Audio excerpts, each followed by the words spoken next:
Energy is incredibly tense this week, and there's a lot of kind of walking on eggshells, holding our breath qualities to it. So let me tell you what you can expect from the energy heading your way this week of February 17th. Now, before we get into it, please, right now, pause. Let's take a deep breath. I think we all really, really, really need one. Breathing in for a second, breathing out for a second. This is a week to practice your grounding. This is a week for intentionally breathing, intentionally being present in a moment. The energy of this week is uncomfortable.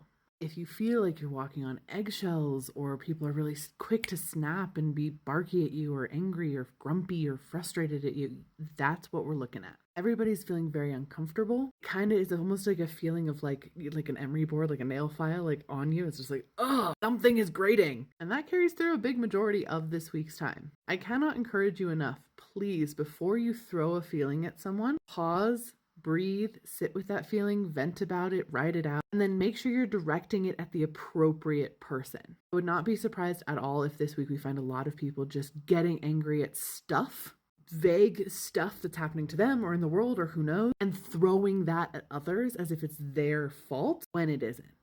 Like looking out for things like road rage and stuff like that this week, good idea. The other thing that's happened is a lot of our fear is sort of catalyzing itself into the sharp point of anger. And fear-driven anger is also sometimes a very reckless thing if not consciously participated in. So again, be really conscious of where you're throwing your emotions before you do that. Additionally, it is super important to get intentional rest this week. Like when you are taking a moment to rest, tell your body that's what you're doing so your body actually registers it as rest. Stay hydrated. Next week's energy stuff starts to move a little bit quicker and feel a little bit better. So look forward to that, I guess.